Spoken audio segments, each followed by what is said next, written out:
Merci à Romain pour la présidence. Je suis vraiment reconnaissant au Seigneur. Nous avons prié pour notre week-end d'église et il a eu lieu. Il s'est vraiment très bien passé. Nous bénissons le Seigneur. Je pense qu'on était 56 personnes en tout avec des enfants.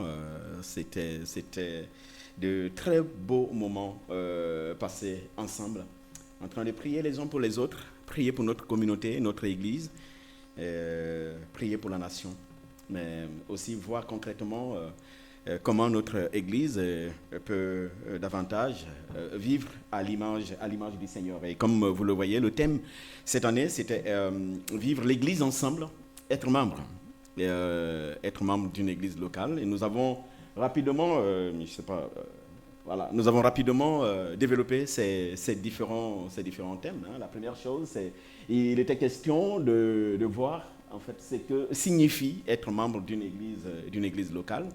Et deuxièmement, c'est quoi la nécessité d'être membre d'une église locale? Alors, on ne fera pas l'enseignement ce matin, mais pour ceux qui n'étaient pas là, nous voulons juste vous donner un aperçu. On a essayé de voir, tous ensemble, nous avons compris ce que c'est qu'être membre d'une église locale, mais aussi la nécessité d'être membre d'une église locale. Et ça c'était le premier gros point que nous avons développé. Maintenant qu'on est tous d'accord qu'il est important, nécessaire d'être membre d'une église locale, qu'est-ce que ça implique? Ça, c'était la seconde question à laquelle nous avons répondu pendant ce week-end-là. Et on a dit, en fait, être membre d'une église locale implique une alliance. Une alliance d'abord avec Dieu, parce que quand nous sommes sauvés, Dieu nous intègre nous avons une relation avec lui, mais il nous intègre aussi dans une famille. Et donc, être membre d'une église locale, c'est cette relation verticale avec Dieu, mais aussi cette relation horizontale avec Dieu. Donc, du coup, c'est une alliance. Et on a vu ce que signifie une alliance. Donc, nous sommes des alliés. Nous sommes des alliés avec des obligations, des engagements les uns vis-à-vis des autres. Et puis, être membre d'une église locale, nous avons aussi vu que ça implique un soutien accordé à la direction de l'église. Il y a aussi une obéissance. Le mot obéissance ou soumission, ce sont des mots qu'on n'aime pas souvent entendre. Mais nous avons compris que les responsables de l'église sont un don de Dieu. Christ est celui qui se charge de la croissance de l'église. Et pour développer son église, il fait don à l'église des responsables. Donc, les responsables sont un don de Dieu. Et pour pouvoir exercer ce ministère, en fait, ils ont besoin aussi du soutien de l'Église. Ils ont besoin de l'accompagnement de l'Église. Et enfin, le dimanche, nous avons vu être membre d'une Église locale implique aussi un engagement à servir au travers des dons que Dieu met à la disposition de chacun. Mais c'est vrai, Christ assure la croissance de l'Église. Il fait don à des responsables à l'Église. Mais en fait, ces responsables-là ne sont pas chargés de l'édification de l'Église. Ce sont des membres eux-mêmes qui sont chargés de l'édification de l'Église. Donc, chacun est un acteur de croissance et de développement de notre communauté. Voilà globalement de quoi il a été question pendant ce week-end. Et nous bénissons le Seigneur pour des engagements qu'on a déjà vus sur place. Et si vous voulez encore vous engager, vous pensez que le Seigneur vous appelle à quelque chose au sein de la communauté, nous avons ces différents services qui sont là. N'hésitez pas à voir ces personnes qui sont là. Et si vous ne les connaissez pas, vous avez une adresse, l'adresse de l'église. Envoyez simplement un message à cette adresse-là. Et nous pourrons vous orienter dans un service approprié. Que Dieu vous bénisse pour cela. Et ce matin, je reviens donc à ma série, cette série que j'ai introduite dès mon retour de la Guinée. Qui sommes-nous devenus dans notre marche avec le Seigneur Jésus-Christ? Nous avons vu ce que l'apôtre Paul est devenu dans sa marche avec le Seigneur Jésus-Christ. Il a vu une lumière, il a entendu une voix et cela a transformé sa vie. Et l'apôtre Paul est devenu un grand serviteur de Dieu. Ce matin, nous parlerons de la conviction. Et tout à l'heure, notre frère Romain nous parlait de la résurrection future, du retour de Jésus-Christ. Êtes-vous sûr de ces choses-là? Êtes-vous certain? Sommes-nous encore certains que, en fait, de l'existence de Dieu? En fait, la question « êtes-vous certain ?» est une question à laquelle beaucoup de personnes hésitent aujourd'hui de répondre par l'affirmative. Sommes-nous certains de l'existence de Dieu? Sommes-nous certains? Sommes-nous certains que Christ est en fait Dieu? Sommes-nous certains que Christ est Seigneur et Sauveur et qu'il nous a sauvés à la croix par sa mort? Sommes-nous certains que la Bible est la parole de Dieu et que dans cette parole de Dieu, il y a des promesses qui s'accompliront sûrement? Et j'aime bien ce texte d'Habakkuk que tu as lu tout à l'heure. Même si ces promesses tardaient à venir, la Bible nous invite à faire quoi? À rester accrochés, parce qu'elles vont s'accomplir. Mais est-ce que nous sommes encore certains de ces choses? Sommes-nous certains de la résurrection? Du retour probable de Jésus-Christ? Bien-aimés frères et sœurs, nous vivons dans un monde d'incertitude. Nous vivons dans un monde où on n'est plus sûr absolument de rien. Le doute et l'incrédulité, voilà les choses qui gagnent aujourd'hui notre monde. Et malheureusement, ces choses gagnent même des chrétiens et des chrétiens évangéliques. On n'est quasiment plus sûr de rien du tout. La mode de ce présent siècle, c'est quoi? C'est la tolérance. C'est en fait l'ouverture d'esprit. Ce qui fait que nous ne sommes plus sûrs de rien du tout. Tout le monde a raison, ou du moins, la vérité de chacun mérite d'être entendue et écoutée. Parce qu'il n'y a plus de vérité absolue. C'est en tout cas ce que notre monde nous fait croire. Le passage que je vous propose ce matin, ce passage nous offre un récit, le récit de foi. Le récit de foi. Ce récit biblique nous présente un jeune homme qui a fait la rencontre de Jésus-Christ. Ce jeune homme était né aveugle. Et lorsqu'il a fait la rencontre de Jésus-Christ, cette rencontre a produit en lui une conviction, une profonde conviction. Cette rencontre personnelle avec le Seigneur Jésus-Christ a changé tout dans la vie de ce jeune homme-là. En fait, on pouvait tout lui arracher, sauf une seule chose, la conviction qu'il avait. Et cette conviction était ancrée sur sa rencontre avec le Seigneur Jésus-Christ. Ce récit nous invite donc à réfléchir sur la nature de la conviction et l'importance de la conviction dans notre marche chrétienne en tant qu'enfant de Dieu. Vous l'aurez noté, il s'agit bien entendu de l'aveugle-né, n'est-ce pas? Ce récit que nous trouvons dans Jean chapitre 9. Et je commencerai la lecture à partir du verset 13. D'ailleurs, il y a une semaine en arrière ou deux, Marcel nous avait déjà lu ce texte-là, n'est-ce pas? Le début de ce texte de Jean 9. Et je vous invite donc à lire ce texte avec moi.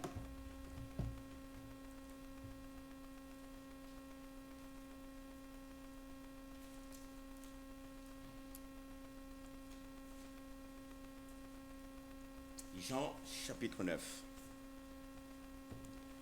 Je ferai la lecture à partir du verset 13. On amena l'homme qui avait été aveugle devant les pharisiens. Or, c'est un jour de sabbat que Jésus avait fait de la boue pour lui ouvrir les yeux. Les pharisiens lui demandèrent donc à leur tour comment il a fait, comment il avait recouvré la vue.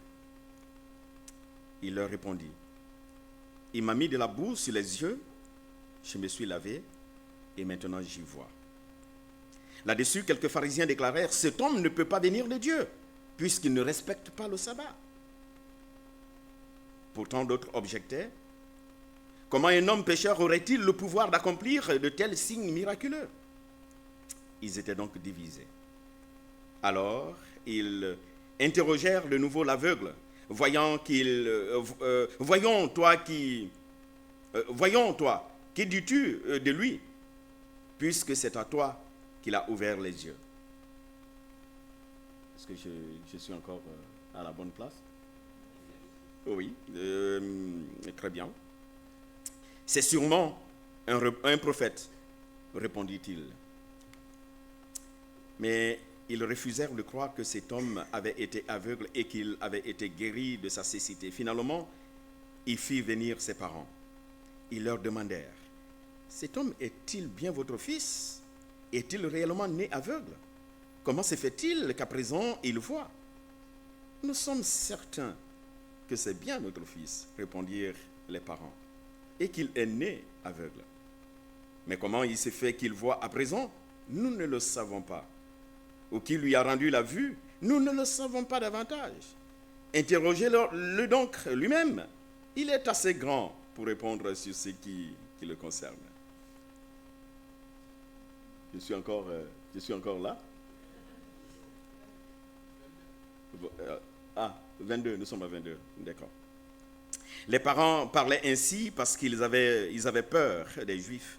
En effet, ils avaient déjà décidé d'exclure de la synagogue tous ceux qui reconnaîtraient Jésus comme le Messie. Voilà pourquoi les parents de l'aveugle avaient répondu, « Il est assez grand, interrogez-le donc lui-même. » Les pharisiens firent donc venir une seconde fois celui qui avait été aveugle et lui dire, « Honore Dieu en disant la vérité. Cet homme est un pécheur, nous le savons. » « S'il est pécheur ou non, répondit-il, je n'en sais rien.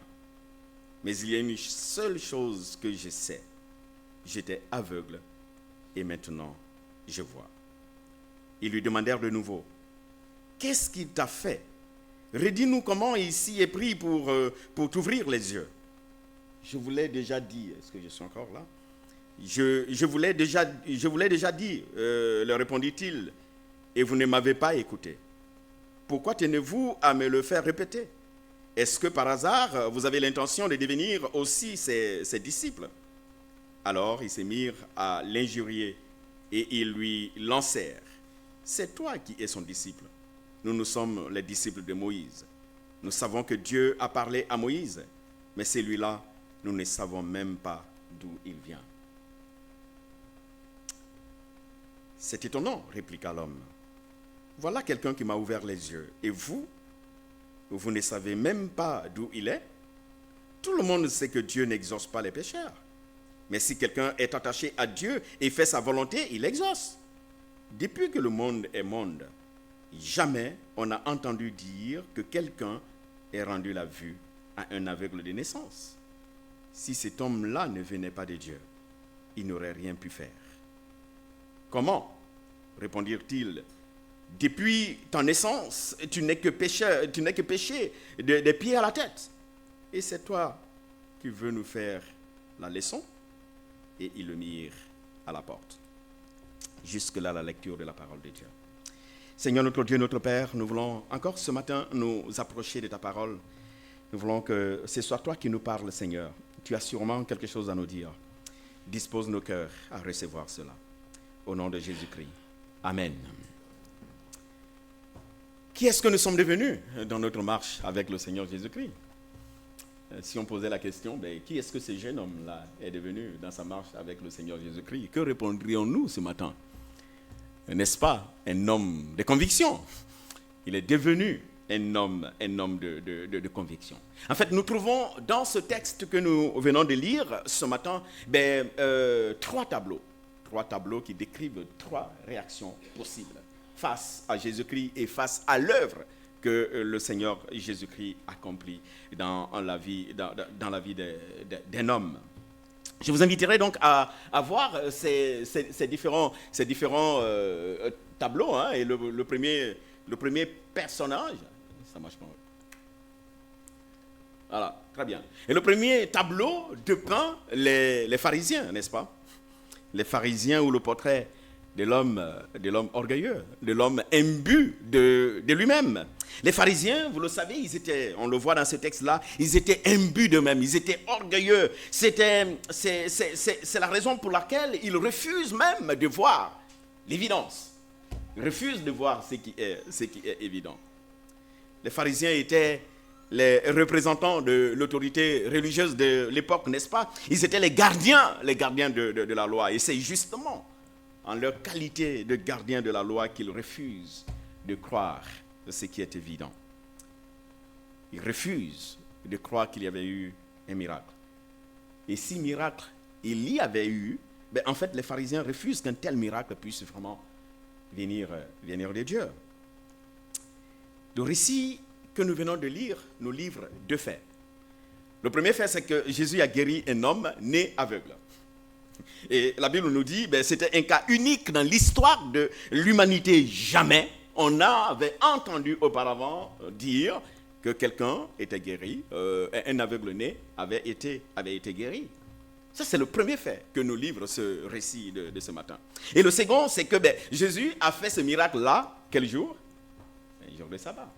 Jésus a fait ce miracle un jour de sabbat. Et les pharisiens refusent de croire au miracle sous prétexte que, en fait, ce miracle a eu lieu un jour de sabbat. Ce miracle ne cadrait pas avec leur interprétation, leur compréhension du sabbat. Et voilà pourquoi ils disent non mais c'est pas possible. Ça en fait c'est pas ça peut pas arriver. Ça peut pas arriver. Ça c'est voilà. Et que dit la Bible du sabbat? Que dit la Bible du sabbat? Bien aimés frères et sœurs, le sabbat était un commandement biblique. Il était un jour consacré avec plusieurs buts, des buts formidables pour le peuple de Dieu. Pour le peuple de Dieu. Le premier but du sabbat, c'était donc, le sabbat était d'abord une marque d'humilité. Une marque d'humilité et de dépendance vis-à-vis de Dieu. Le sabbat était un rappel que le Seigneur faisait au peuple de Dieu qu'il dépendait exclusivement de lui et non de leurs propres efforts. En fait, leur bien-être ne dépendait pas de leur labeur, de ce qu'ils pouvaient faire, mais leur bien-être dépendait exclusivement de l'amour de Dieu. Parce que c'est Dieu par amour qui a créé le monde et toutes les richesses que ce monde-là contient. Mais c'était aussi un rappel que leur bien-être dépendait de la providence de Dieu. C'est lui qui pourvoit. Ce n'est pas un homme qui peut pourvoir à son bien-être. Non, le bien-être n'est pas le fruit du labeur, mais c'est plutôt le fruit de la providence de Dieu. Le sabbat était aussi un jour de célébration, n'est-ce pas? Célébration de la liberté, mais aussi célébration du salut accordé par Dieu. Israël avait été esclave en Égypte et Israël a été obligé de travailler sans relâche pendant plusieurs siècles. Dieu instaure le sabbat au moment où il délivre le peuple d'Israël de leur esclavage. Il les permet de sortir de cet esclavage-là. Et il dit, je l'institue, il va être un rappel pour vous d'un jour de repos. D'un jour de repos et de votre, mais aussi un rappel de votre liberté. Le sabbat, c'est aussi le rappel du salut que le Seigneur donne. Et on voit la relation avec Matthieu 11, 28, n'est-ce pas? Venez à moi, vous tous qui êtes fatigués et chargés, et je vous donnerai. C'est en fait lui qui donne le repos. Et c'est lui qui donne le salut. Le sabbat était enfin un rappel que, en fait, Dieu est la source de toutes choses bonnes. C'est lui qui donne tout. C'est un rappel constant de la puissance de Dieu. Tout ce qui existe par sa puissance. Le sabbat est un rappel de la bonté de Dieu dans l'œuvre de la création. Il est le créateur de toutes choses. C'est un rappel que Dieu est grand et que c'est un privilège de pouvoir compter vraiment sur lui. Bibliquement parlant, en fait, le sabbat n'était rien d'autre qu'une bénédiction pour le peuple. Une bénédiction que le Seigneur accordait au peuple. Mais malheureusement, par la faute des hommes, le sabbat est devenu compliqué. Il est devenu, au lieu d'être une bénédiction, j'ai envie de dire qu'il est devenu une malédiction pour plusieurs. Le sabbat était devenu oppressant à cause de la tradition des hommes. Ce n'était plus une pratique pleine de vie, mais le sabbat est devenu une tradition humaine lourde à porter. Et c'est tellement frappant ce qui se passe dans ce récit, n'est-ce pas? Le sabbat qu'est-ce que je vais dire? Le sabbat était une célébration, n'est-ce pas, de l'œuvre de la création. Et l'œuvre de la création. Jésus donne de nouveaux yeux à quelqu'un qui était aveugle. Et on voit le rapport avec la première création.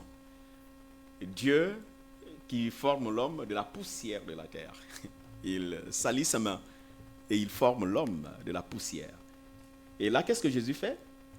À nouveau, il salit ses mains et il prend de la boue, il applique cette boue-là aux yeux de cet homme pour lui redonner de nouveaux yeux. Bien-aimés frères et sœurs, Jésus donne de nouveaux yeux à cet homme. C'est une œuvre de création, mais personne ne se réjouit de ce que Jésus accomplit dans ce texte-là. Jésus montre la puissance de Dieu, il montre la bonté de Dieu, mais personne ne loue Dieu, ne glorifie Dieu à cause de ce que Jésus venait de faire. Jésus rend la liberté à un homme qui était esclave de son handicap. Et personne ne peut se lever et dire gloire à Dieu parce qu'un homme a été délivré. Gloire à Dieu, un homme a été sauvé. C'était peut-être, ce jeune homme était peut-être jugé par le monde. Il était esclave du jugement du monde. Et Jésus lui rend la liberté. Mais personne ne se réjouit. Et quelle est l'excuse trouvée pour ne pas se réjouir? Mais l'excuse trouvée, c'est en fait la tradition. Christ n'a pas respecté notre tradition. Il a travaillé le jour du sabbat. Il a brûlé quelques calories. Il ne fallait pas brûler quelques calories le jour du sabbat. Alors non, il ne peut pas venir de Dieu. C'est pas un miracle que nous pouvons reconnaître. Et qu'est-ce qui représente le mieux le sabbat? N'est-ce pas la compassion pour un homme aveugle?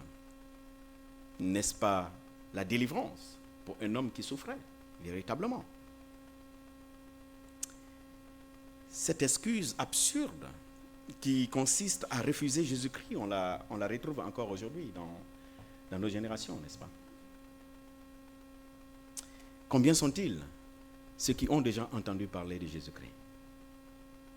Combien sont-ils ceux qui ont déjà entendu l'Évangile et qui ont compris l'Évangile, mais qui refusent d'écouter l'Évangile, qui préfèrent plutôt leur tradition familiale, leur tradition philosophique, leur tradition religieuse, au lieu de choisir Jésus-Christ comme le véritable sauveur.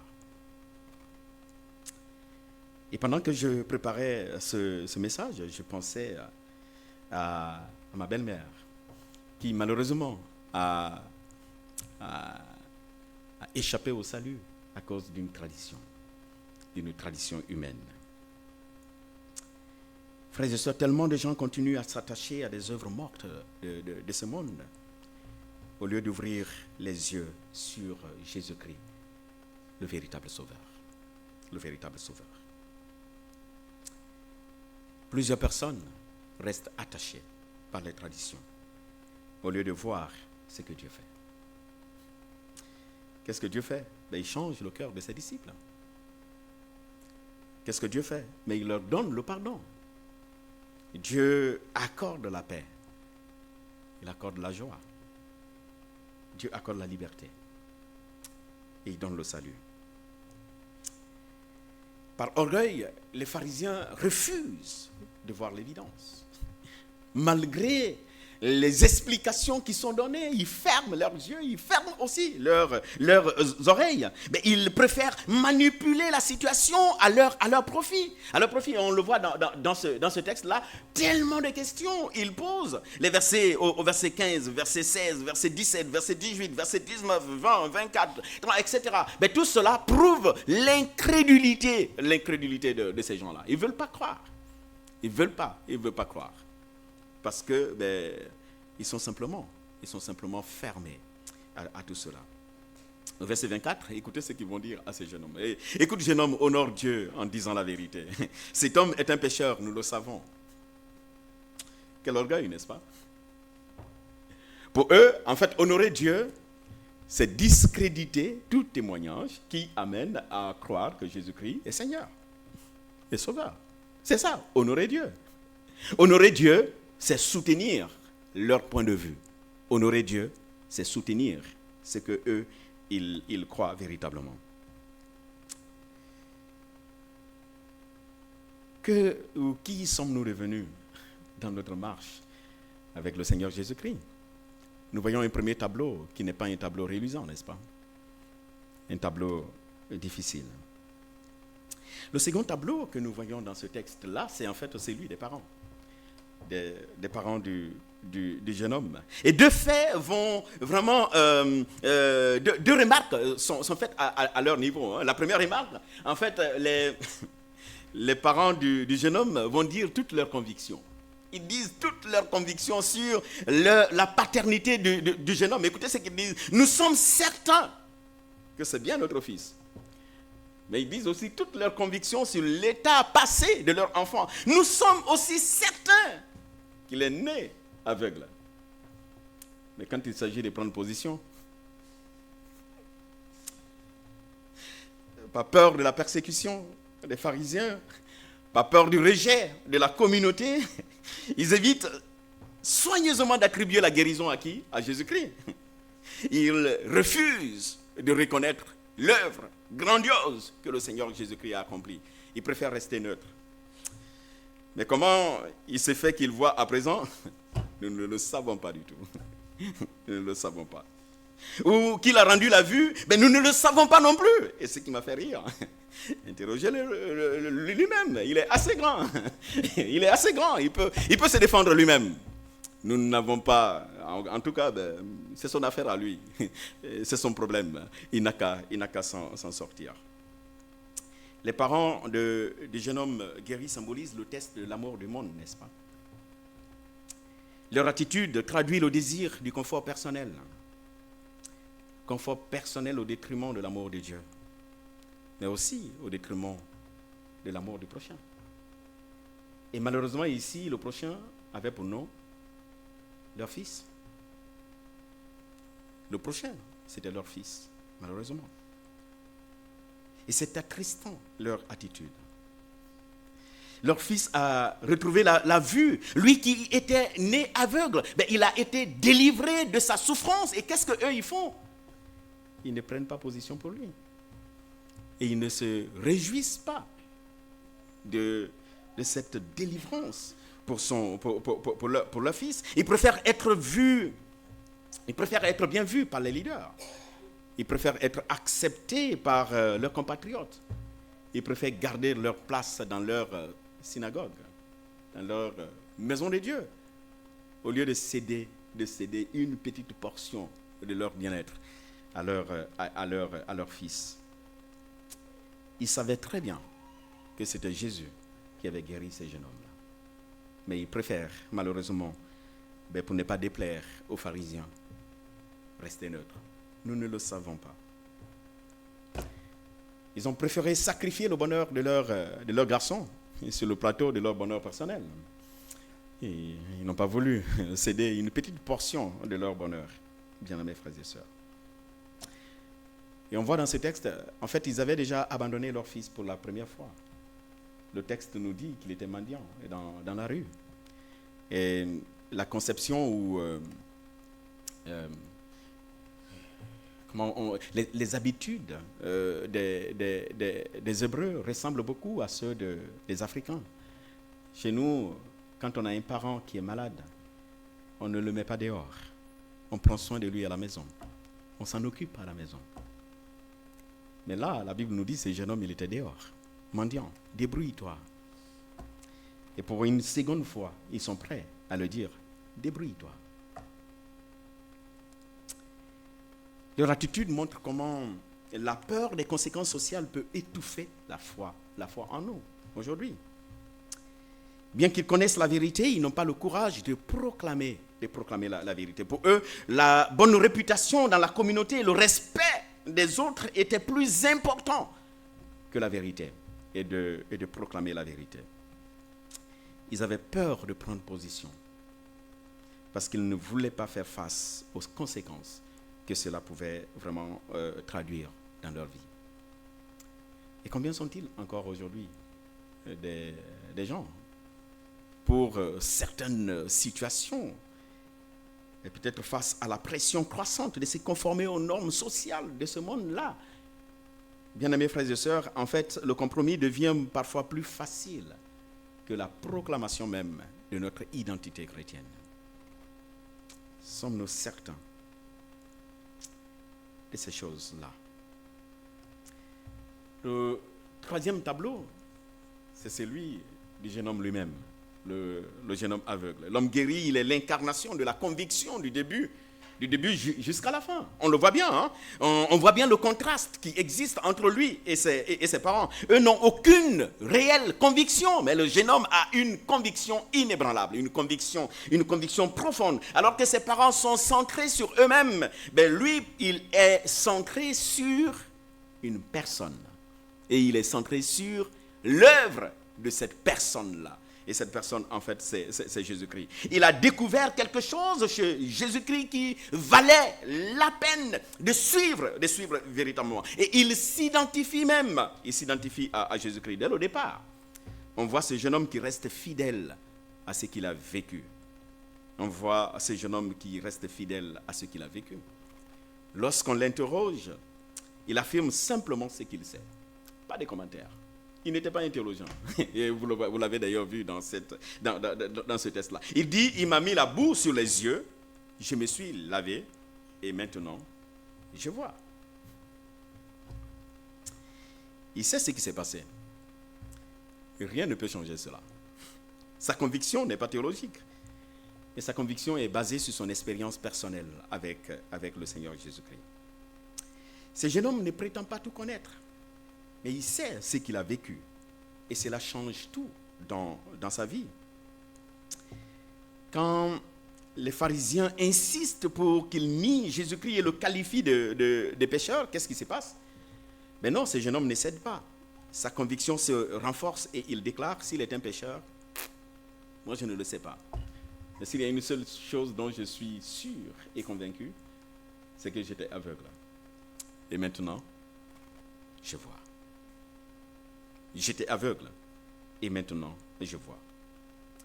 Son expérience avec le Seigneur Jésus-Christ a tout changé, vraiment. Et d'ailleurs, on voit comment Jean nous présente le chemin de foi de ce jeune homme-là. Quand les voisins lui posent la question, qui est cet homme qui t'a rendu la vue? Il le présente comme un homme. Cet homme qu'on appelle Jésus, c'est en fait lui qui a fait ce miracle-là. Et quand il se présente devant les pharisiens, il le présente comme un prophète. C'est un prophète. Et vers la fin, il le présente comme quoi? Quelqu'un qui vient de Dieu. Quelqu'un qui vient de Dieu. On voit comment ce jeune homme se comporte. Face à l'opposition, sa foi va s'agrandir. Sa foi va s'approfondir. Et sa foi va s'affirmer. Il s'affirme et il prend la défense de celui qui l'a guéri. L'aveugle se comporte comme un disciple. Vous pouvez bien le noter. Quand on lui pose des questions, il dit, voulez-vous vous aussi devenir ses disciples? Le mot aussi est important là. Ça signifie que lui, il était déjà disciple. Est-ce que vous voulez me rejoindre? Faire comme moi? Devenir aussi ses disciples? Et il était prêt à assumer le fait qu'il soit disciple de Jésus-Christ. Il était prêt. Il devient un témoin. Quel progrès impressionnant on voit dans la vie de ce jeune homme. Les difficultés ne vont pas mettre un terme à sa croissance et à sa marche avec le Seigneur Jésus-Christ. Et d'ailleurs, plus loin, il dira aux pharisiens, nous savons que Dieu n'exauce pas les pécheurs. Notez encore l'accent sur nous savons. Nous entendons là la voix d'un homme convaincu. Nous avons là la voix d'un homme qui a une conviction solide. Nous savons, je suis sûr d'une chose, Dieu n'exauce pas un pécheur. Cet homme-là n'est pas un pécheur. Il est Dieu en fait. Il est confiant. Il parle avec courage. Il parle avec assurance. Pourquoi? Parce qu'il sait ce qu'il a vécu. Il a rencontré le Seigneur Jésus-Christ. Et cela a suffi. Et d'ailleurs, dans tous les évangiles, on ne voit pas un seul homme qui tient tête aux pharisiens comme l'a fait ce jeune homme-là. Il tient tête. Il n'est pas prêt à céder. Qui sommes-nous devenus dans notre marche avec le Seigneur Jésus-Christ? Sommes-nous devenus des hommes et des femmes de conviction? Qui est-ce que ce jeune homme est devenu dans sa marche avec le Seigneur Jésus-Christ? En fait, l'exemple de cet homme guéri nous appelle à découvrir une conviction profonde basée sur une rencontre personnelle avec le Seigneur, le Seigneur Jésus-Christ. Tout comme ce jeune homme guéri, nous devons fonder notre foi sur notre rencontre avec le Seigneur Jésus-Christ. Nous sommes appelés à témoigner avec audace de ce que nous avons vu et de ce que le Seigneur a accompli dans nos vies, même face à l'oppression, même face au scepticisme du monde dans lequel nous vivons aujourd'hui. Ce récit de l'aveugle guéri nous apprend au moins deux choses. Et c'est là que j'aimerais m'arrêter ce matin. La première chose que ce récit nous apprend en fait, c'est que la foi, elle s'affirme. La foi s'affirme. Oui, bibliquement parlant, dire que l'on est enfant de Dieu, dire que Jésus-Christ est fils de Dieu, croire que Jésus-Christ est Seigneur, que la Bible est la parole de Dieu, c'est en fait affirmer ses convictions. C'est affirmer ses convictions. C'est lui qui croit, confesse sa foi avec assurance. Et on l'a vu dans l'exemple de ce jeune homme qui confesse sa foi avec assurance. Et on l'a aussi vu au travers l'exemple de Pierre, l'exemple de Jean, l'exemple de l'apôtre Paul, des gens qui ont confessé leur foi avec assurance. Dans Hébreux 11, 1, nous savons, avoir la foi, c'est quoi? C'est être sûr de ce que l'on espère. C'est être convaincu de la réalité de ce qu'on ne voit pas. La foi s'affirme. Et la deuxième leçon que je trouve dans ce texte-là, c'est que la foi s'assume. Non seulement elle s'affirme, mais elle s'assume aussi. Frères et sœurs, une des caractéristiques de ceux qui ont une pleine conviction, c'est leur fermeté dans la foi. C'est en fait leur fermeté même dans l'adversité. Celui qui croit au Seigneur Jésus-Christ assume sa foi avec assurance. Même s'il affronte la persécution, l'adversité, le rejet, la médisance, les calomnies, il reste ferme dans sa foi. D'ailleurs, tous ceux qui croient au Seigneur Jésus-Christ et qui sont appelés, ses disciples, sont encouragés. Sinon, ils sont concernés par le combat de la foi, n'est-ce pas? La vie des disciples, c'est une vie de joie, il est vrai. Mais c'est aussi une vie de défi. Une vie de combat. Nous sommes donc appelés à défendre notre foi. Écoutez ce que Pierre dit aux chrétiens de son temps, l'apôtre Pierre. Soyez toujours prêts à vous défendre face à tous ceux qui vous demandent de justifier l'espérance qui est en vous. Mais faites-le avec douceur et respect. Et on voit que ce jeune homme ne prend pas le bâton. Il ne va pas dans la provocation. Il le fait avec respect et douceur, mais avec fermeté. La foi n'est pas simplement le fait de connaître intellectuellement les choses. La foi, c'est aussi le fait d'agir selon nos convictions. Et ma prière aujourd'hui, c'est que le Seigneur nous aide vraiment à pouvoir marcher selon nos convictions et à être ces hommes et ces femmes des convictions. Amen.